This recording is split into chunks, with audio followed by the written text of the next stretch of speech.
सागर, महासागर, समुद्र, जलधर, ओशियन, ये इस ब्रह्मांड का सबसे कीमती नाम है, सबसे ज्यादा आवश्यक नाम है, सबसे गहरा है, कभी शांत तो कभी सुनामी सा है, यातायात का साधन भी और पृथ्वी पर जल का स्रोत भी।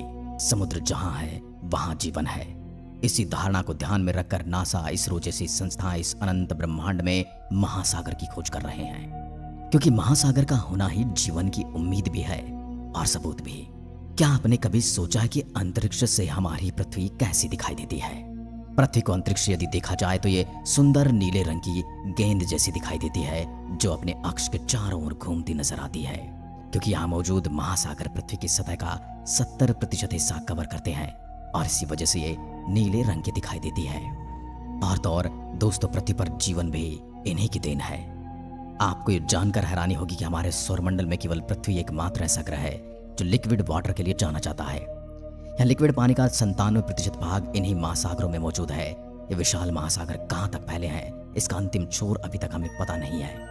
ये कितने गहरे हैं और इनकी गहराई में क्या रहस्य छिपे हैं, ये भी हमें जानने की आवश्यकता है। उससे भी हैरान करने वाली बात है कि हम केवल इन महासागरों का अभी तक 5% ही जान पाए हैं। केवल इतना हिस्सा एक्सप्लोर कर पाए हैं और उसमें हमारे पास लिमिटेड जानकारी है। अब सोचिए, इन महासागरों में और कितने रहस्य छिपे हैं। तो आज हम महासागरों की वो सब बातें जानेंगे जो आपके लिए जानना बेहद जरूरी है। जैसे महासागर यानी कि समुद्र का निर्माण कैसे हुआ, या आखिर पृथ्वी पर क्यों है, यह हमारे लिए कितने महत्वपूर्ण है, संसार में कितने महासागर हैं और उनकी क्या खास बात है। इन सभी सवालों का जवाब जानने के लिए हम चलते हैं एक अनंत सफर पर, जो समुद्र की गहराई में जाता है और समुद्र की सतह पर भी रेंगता है। बहुत पुराने समय की बात है, जब महासागर बनने शुरू हुए थे। उस समय पृथ्वी का पानी गैस की फॉर्म में मौजूद था। जब तक हमारी पृथ्वी की तापमान 212 डिग्री फ़ारेनहाइट से नीचे नहीं आ गया, तब तक पानी गैस ही बना रहा। लगभग 3.8 बिलियन साल पहले जब पृथ्वी ठंडी हुई तो वहां गैसीय पानी अब लिक्विड फॉर्म में बदलने लगा। इस पानी ने बारिश का रूप लिया और उस बारिश ने पृथ्वी की सतह को भर दिया। ये बारिश कोई 1 या 2 दिन की बारिश नहीं थी, ये लाखों साल तक लगातार बरसती रही और यही बेसिन आज के महासागरों का रूप ले चुके हैं। फिर कई सदियों तक लगातार बारिश होती रही और पानी पृथ्वी पर मौजूद बड़े बड़े गड्ढों में जमा होने लगा, जिससे सागर बनने लगे। ग्रेविटी फोर्स ने पानी को पृथ्वी से बाहर जाने से रोक लिया और इसी तरह हम आज महासागरों को देख सकते हैं। ये महासागर इतने विशाल है कि इनका पानी दूर तक फैला हुआ दिखाई देता है। जहां तक नजर जाए केवल पानी ही पानी। अब कुछ लोगों के मन में यह सवाल आ सकता है कि हमें पानी की कमी कहाँ है, जबकि हमारे पास इतना सारा पानी है।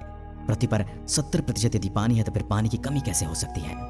असल में पृथ्वी पर उपलब्ध अधिकांश पानी महासागरों में है, जो खारा होता है और पीने के लिए उपयुक्त नहीं होता।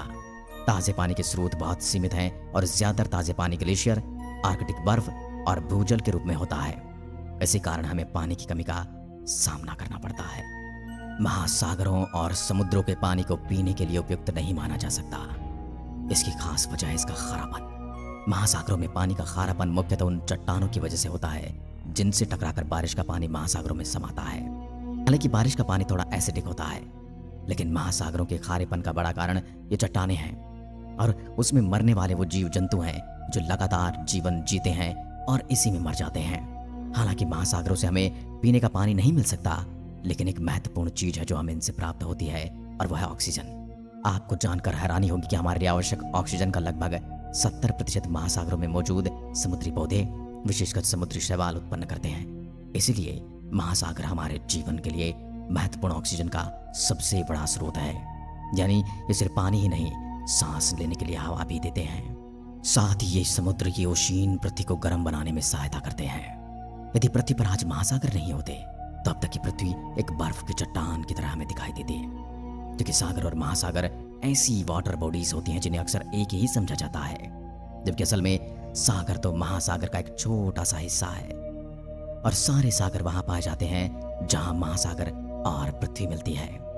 इस तरह सागर महासागर के किनारे पर पाए जाते हैं और कुछ हद तक जमीन से घिरे होते हैं। 7 सीज के जिस प्रेस का इस्तेमाल एशियंट टाइम में महासागरों के लिए किया जाता था, उसके अनुसार पृथ्वी पर मौजूद 7 महासागर, आर्कटिक, उत्तरी अटलांटिक, दक्षिण अटलांटिक, उत्तरी प्रशांत महासागर, दक्षिण प्रशांत महासागर, हिंद महासागर और अटलांटिक महासागर रहे हैं। लेकिन हमारे इन महासागरों को ज्योग्राफिकली केवल 5 माना गया है और वर्तमान समय में पृथ्वी पर मौजूद महासागरों की संख्या 5 ही कही जाती है। ये 5 हैं पैसिफिक यानी प्रशांत महासागर, अटलांटिक यानी अंध महासागर, इंडियन यानी हिंद महासागर, सदर्न यानी अटलांटिक महासागर और आर्कटिक यानी उत्तरी ध्रुवीय महासागर। ये सभी महासागर एक दूसरे से कनेक्ट करते हैं और इन सभी ओशियन को मिलाकर एक ग्लोबल ओशियन यानी कि वैश्विक महासागर कहा जाता है। कहने का अर्थ ये है कि पृथ्वी पर एक वैश्विक महासागर है जिसके 5 हिस्से ये महासागर हैं, जिनमें सबसे बड़ा प्रशांत महासागर, फिर दूसरे नंबर पर आता है अटलांटिक महासागर, फिर हिंद महासागर, अंटार्कटिक महासागर और आखिर में आता है आर्कटिक महासागर, जो कि सभी समुद्रों और ओशियन में सबसे छोटा कहा जाता है। आइए अब एक एक करके इनके बारे में थोड़ा जान लेते हैं। तो पहले बात करेंगे प्रशांत महासागर की। संसार का सबसे बड़ा और सबसे गहरा महासागर प्रशांत महासागर। इसके पूर्व में उत्तरी अमेरिका और दक्षिण अमेरिका तथा पश्चिम में एशिया और ऑस्ट्रेलिया महाद्वीप स्थित हैं। उत्तर से दक्षिण की ओर ये महासागर आर्कटिक महासागर से अटलांटिक महासागर तक फैला हुआ है। भूमध्य रेखा इस महासागर को उत्तरी और दक्षिणी प्रशांत महासागर में विभाजित करती है। यह महासागर पृथ्वी की सतह का 1/3 से भी अधिक क्षेत्र यानी 30% से ज्यादा एरिया घेरता है। इसकी कुल क्षेत्रफल 165.2 मिलियन वर्ग किलोमीटर है। प्रशांत महासागर का नाम लगभग 750 साल पहले अस्तित्व में आया। यह बाहर से दिखने पर एक शांत महासागर प्रतीत होता है। इसकी औसत गहराई 3800 मीटर यानी 12,467 फीट है। इस महासागर में इतनी अनगिनत चीजें छिपी हुई हैं कि जानकर आश्चर्य हो सकता है। जितनी चीजें तो समुद्र मंथन के समय भी नहीं निकली होंगी। इसके किनारे पर भूकंप और ज्वालामुखी का क्षेत्र मौजूद है। साथ ही यहाँ 25,000 द्वीप भी स्थित हैं। इसलिए इसे सबसे अधिक द्वीप वाला महासागर भी कहा जाता है। इस महासागर में कई द्वीप समूह हैं, जिनमें फिजी द्वीप समूह और हवाई द्वीप समूह शामिल हैं। दुनिया की सबसे बड़ी कोरल रीफ ऑस्ट्रेलिया में है, जो प्रशांत महासागर में स्थित है और यह 2000 किलोमीटर से भी अधिक लंबी है। कोरल रीफ कई समुद्री जीवों का घर है और यह केवल उष्णकटिबंधीय पानी में ही विकसित होती है। लेकिन जलवायु परिवर्तन के कारण पिछले 30 सालों में दुनिया की 50% कोरल रीफ लिप्त हो चुकी है। इससे समुद्री जीवन पर खतरा मंडराने लगा है। इस महासागर का पानी भूमध्य रेखा के पास गर्म रहता है, जबकि ध्रुवों के नजदीक जाते जाते यह पानी जमने के बिंदु तक पहुंच जाता है और यहाँ पर बहुत ठंडा पानी है। गर्म पानी में भरपूर समुद्री जीवन मौजूद है। इस ओशियन में न जाने कितने समुद्री जीव रहते हैं जो जीरो लाइट, क्रशिंग प्रेशर और ऐसी कठिन परिस्थितियों में रहते हैं, जो समुद्र की गहराई में जहां प्रकाश की बूंद तक नहीं पहुंचती वहां अपना जीवन जीते हैं, जिसमें इंसान तो सरवाइव करने की सोच भी नहीं सकता। इंसान तो क्या, बड़ी से बड़ी पनडुब्बी भी यहाँ पर सरवाइव नहीं कर सकते। इन समुद्री जीवों में penguin, hammerhead shark, Pacific white sided dolphin, octopus, sea turtle, elephant seal, killer whale और डुगोंग शामिल हैं। इसके अलावा यहाँ बायोलुमिनिसेंट जीव जैसे कि एंगलर फिश, वैम्पायर स्क्विड और ग्लोफिश भी पाए जाते हैं। अब बात करते हैं अटलांटिक महासागर की। यह ओशियन दुनिया का दूसरा सबसे बड़ा ओशियन है और पृथ्वी की 25% सतह पर फैला हुआ है। यह ओशियन जुरासिक पीरियड के दौरान बना था और इसका नाम ग्रीक देवता एटलस के नाम पर पड़ा। इसे लोगों में डर पैदा करने वाला कहा जाता है, क्योंकि पहले यहाँ कई दुर्घटनाएं हुई थी, जिससे इसे अंध महासागर भी कहा जाने लगा। यह ओशियन 106.5 मिलियन वर्ग किलोमीटर क्षेत्र में फैला हुआ है। भूमध्य रेखा इसे उत्तर अटलांटिक और दक्षिण अटलांटिक महासागर में बांटती है। इसमें 5 प्रमुख महाद्वीप शामिल हैं: एशिया, यूरोप, अफ्रीका, उत्तरी अमेरिका और दक्षिण अमेरिका। इसके साथ ही 133 देश और क्षेत्रों की सीमाएं इस महासागर से लगती हैं।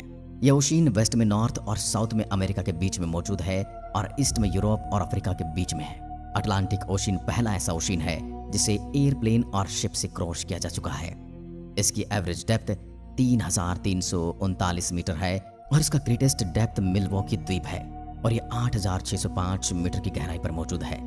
इस ओशियन में एक अंडर वाटर माउंटेन रेंज भी मौजूद है, जिसे मिड अटलांटिक रिज भी कहा जाता है। दुनिया की दूसरी सबसे बड़ी बैरियर रीफ मेजो अमेरिकन रीफ भी इसी महासागर में मौजूद है।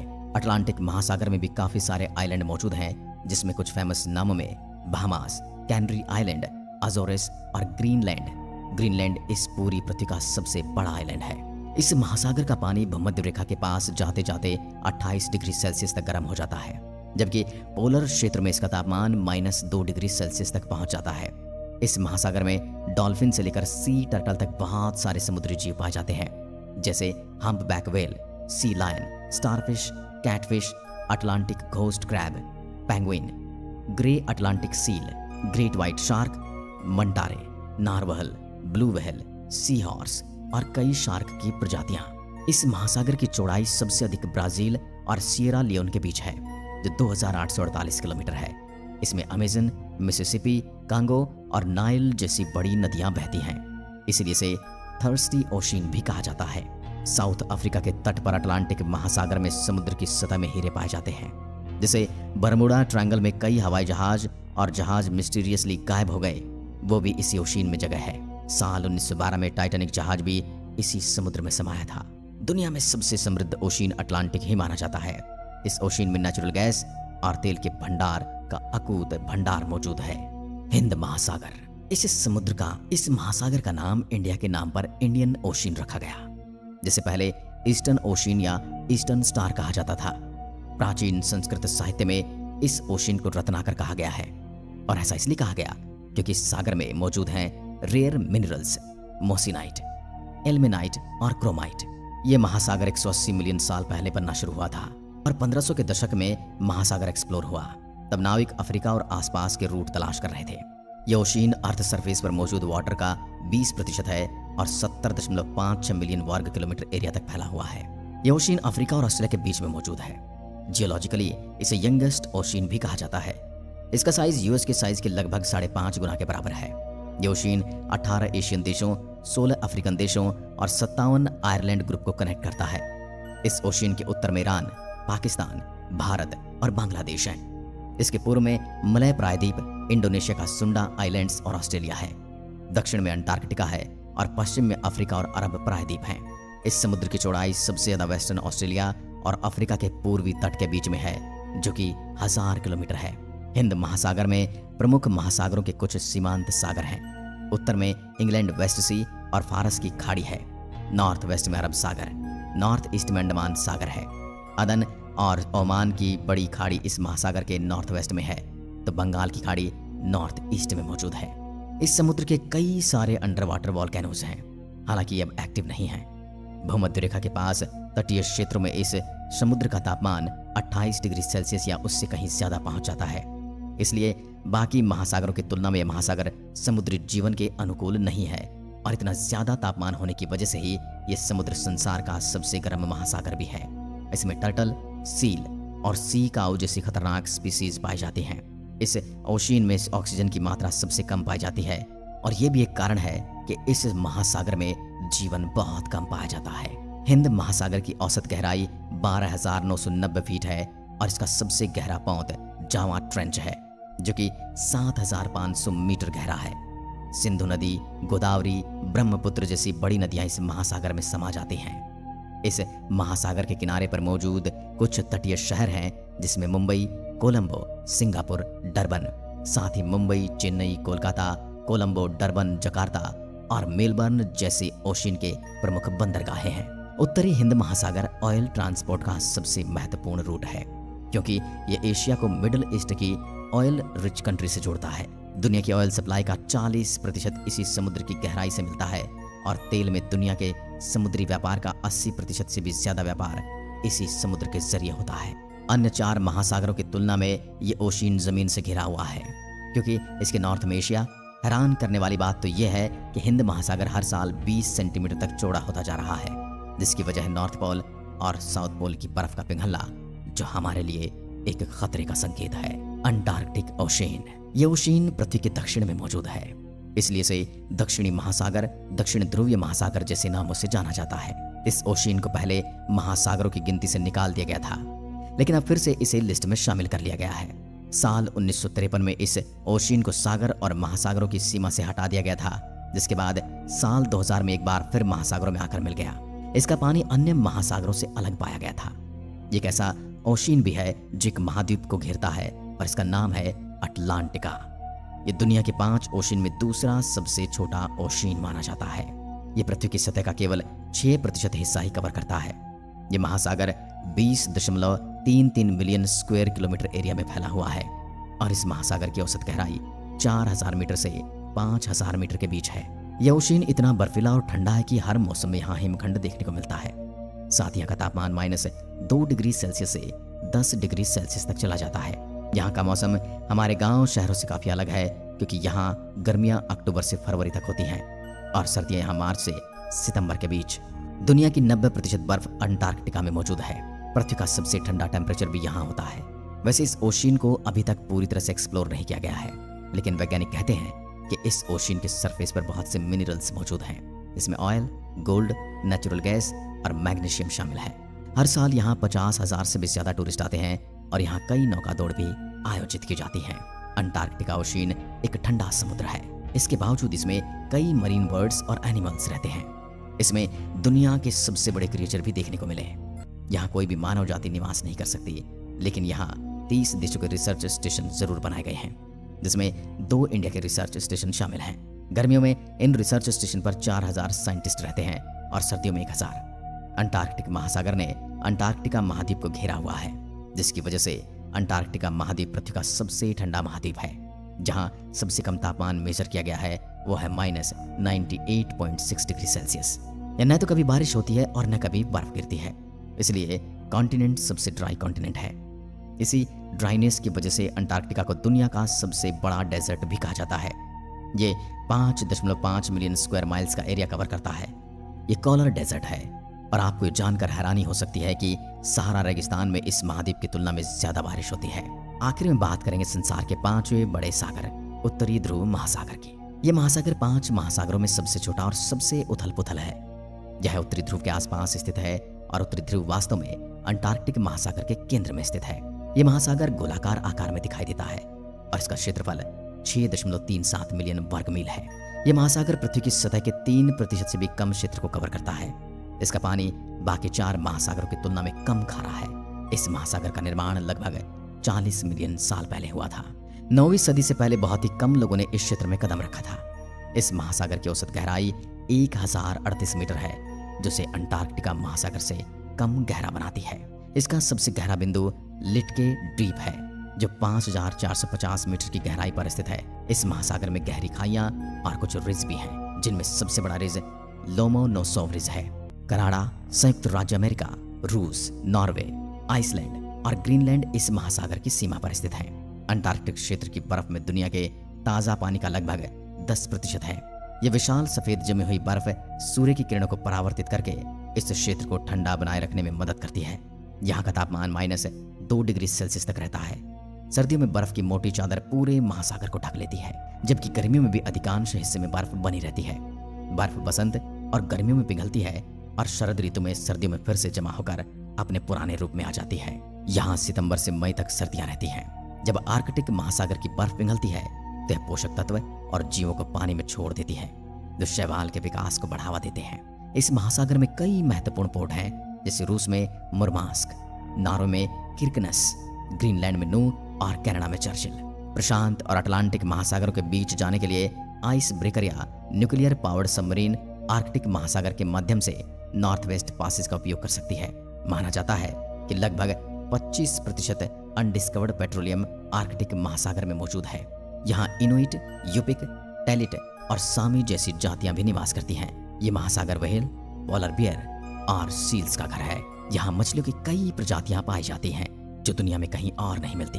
यहाँ कई देशों के रिसर्च स्टेशन भी मौजूद हैं, जिनमें भारत का पहला परमानेंट रिसर्च स्टेशन हिमाद्री शामिल है। आर्कटिक महासागर को तेल और गैस के विकास, मछली पालन, खनन और शिपिंग ट्रैफिक की वजह से खतरे का सामना करना पड़ रहा है। इसके अलावा इस महासागर के लिए सबसे बड़ा खतरा जलवायु परिवर्तन है। हालांकि ये महासागर कई बर्फ की चादरों से ढका हुआ है, लेकिन ग्लोबल वार्मिंग और प्रदूषण के कारण बर्फ की चादर आकार में कम हो रही है।